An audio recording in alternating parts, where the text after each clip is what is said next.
We were listening to the Beatles driving back from a family function the other day, me and my brother and one of his friends. We're saying, isn't it amazing how you can just put any of it on and instantly you feel happier? Like life is better. 100%. Yeah, we talked a lot about this with Elliot Shiner. He was saying that there was I don't know what you think about this, a distinction with music of the 1960s with music of now. It could be a bit of a cynical assessment of saying that there was something going on then, 60s, 70s, you know, when the great rock and roll, the great pop music of the century was being made. There was something very sincere about the music, about, you know, I'm trying to get a feeling across.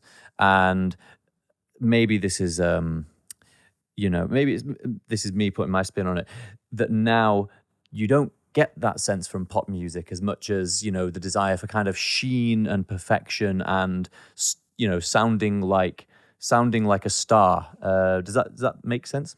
Well, it's a different time. It's a different medium, and it's as much visual based now as it is audio based. Yeah. So there's that.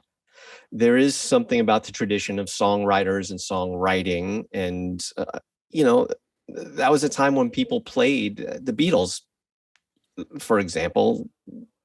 They earned their chops playing in Hamburg, 8 hours a night for weeks at a time. Yeah. You know, people don't do that anymore. There's not an avenue for people to do that anymore as a group and to play it in front of people and to try things out. It's like comedians, what comedians go through now.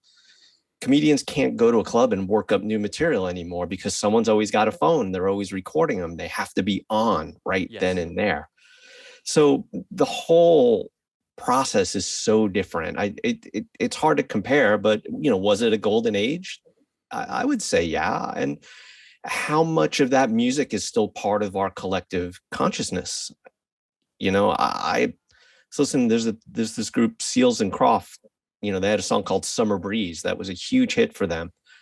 And that's one of those other songs. It's another one of those songs that when it comes on, and granted, maybe it's a generational thing, but there's this life, there's this energy, there's this way the song is put together.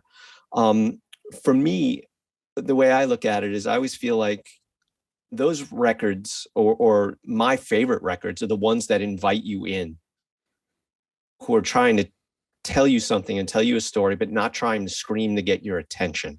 Yeah. And I think a lot of pop music has gone into the screaming to get your attention area.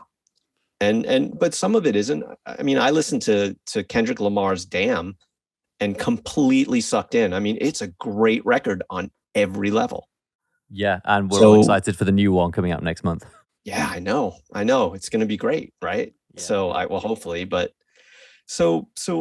but there's this thread of engagement that I think has happened all the time. Like, I really like Ed Sheeran, that Divided record, I think it is, that had like a bunch of really huge songs on it.